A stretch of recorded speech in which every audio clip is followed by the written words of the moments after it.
Merci, Monsieur le Président, honorable assesseur. Merci aux éminents confrères en face et aux excellents confrères de la partie civile. J'avoue que c'est avec un grand intérêt que j'ai écouté les confrères de la défense et j'ai retenu 4 points. La défense sollicite le rejet des réquisitions présentées par le ministère public tendant à la requalification des faits pour les raisons ci-après.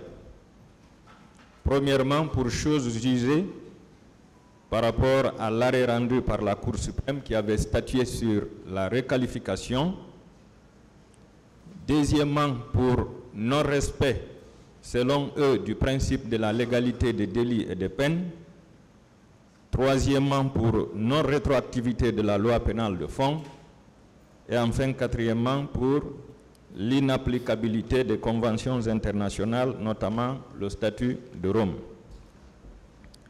En réponse à ces questions, je commence par la première sur la prétendue chose jugée par rapport à l'arrêt rendu par la Cour suprême ayant statué sur la demande de requalification des faits. Je voudrais que nous fassions une distinction nette entre la phase de l'instruction préparatoire et la phase de l'instruction définitive. L'instruction préparatoire est dépassée dès l'avènement de l'ordonnance de renvoi devant ce tribunal criminel. Ce n'est pas l'arrêt de la Cour suprême qui a saisi votre juridiction, Monsieur le Président, mais c'est plutôt l'ordonnance de renvoi rendue par le pôle des juges d'instruction. Cela veut dire quoi, Monsieur le Président? Que votre tribunal n'est pas lié à cet arrêt rendu par la Cour suprême. Ensuite, Monsieur le Président,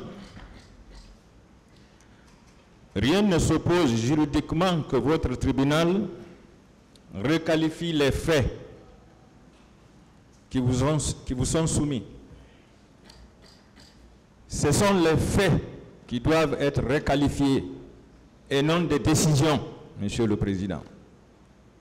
Le tribunal est saisi des faits, le tribunal n'est pas saisi des décisions de justice. Et nous sommes en phase d'instruction définitive. À cette phase, Monsieur le Président,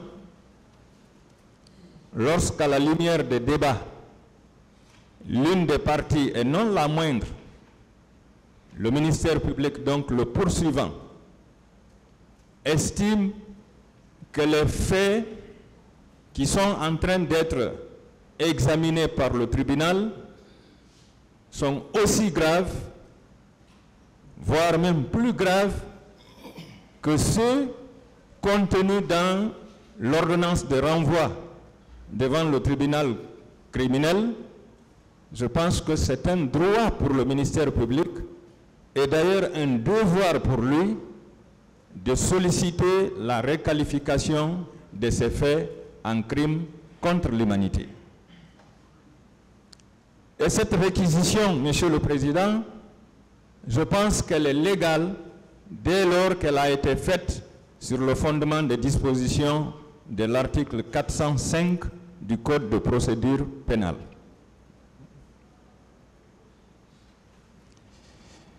Monsieur le Président, je rappelle que, en faisant ces réquisitions, le ministère public n'a fait que se joindre à la partie civile qu'il avait sollicité, qu'il a dénoncé, qui a martelé depuis le début de ce débat sur le fait que les crimes qui ont été perpétrés au stade du 28 septembre constituent des crimes contre l'humanité.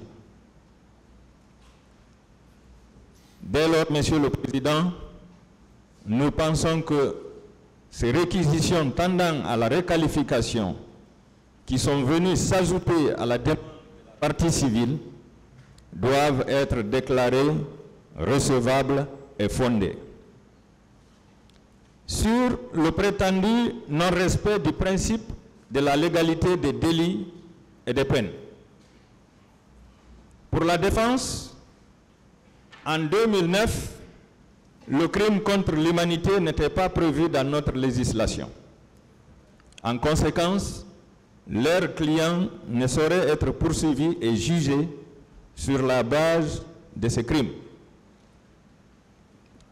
Mais, Monsieur le Président, il y a lieu de rappeler à la défense que le statut de Rome prévoyant les crimes contre l'humanité et les sanctions y afférentes a existé avant 2009.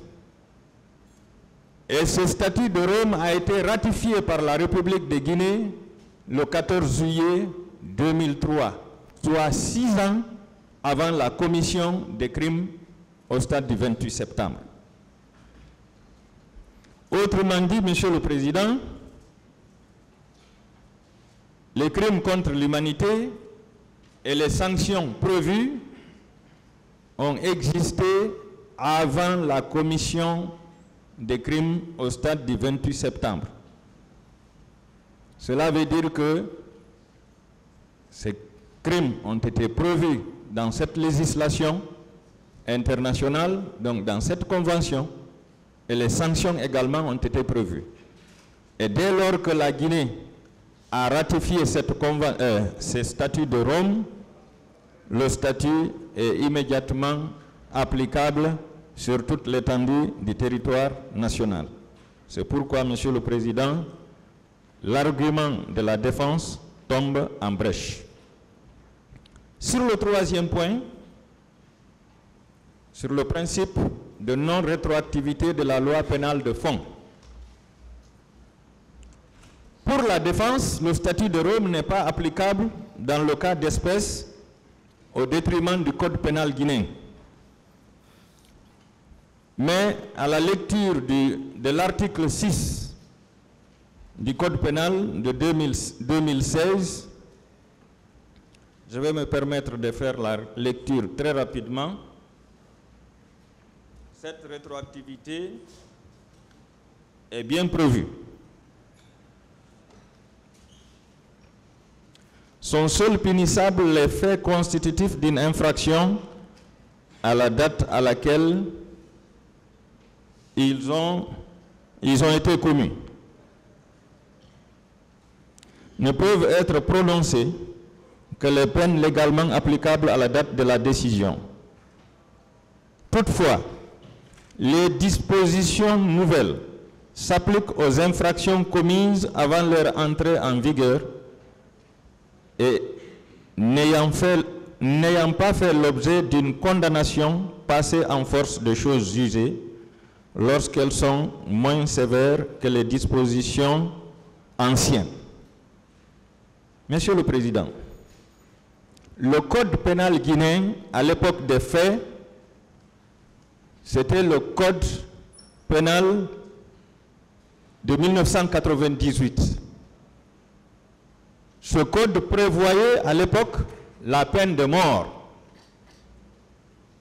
que nous avons tous combattu ici pour demander l'abrogation. Alors que le statut de Rome prévoit la perpétuité. Alors si on ne devait pas requalifier, si c'est le code pénal guinéen de 1998 qui était en vigueur à l'époque des faits, qui devait être applicable, tous les accusés qui seront déclarés coupables allaient être condamnés à mort. Alors,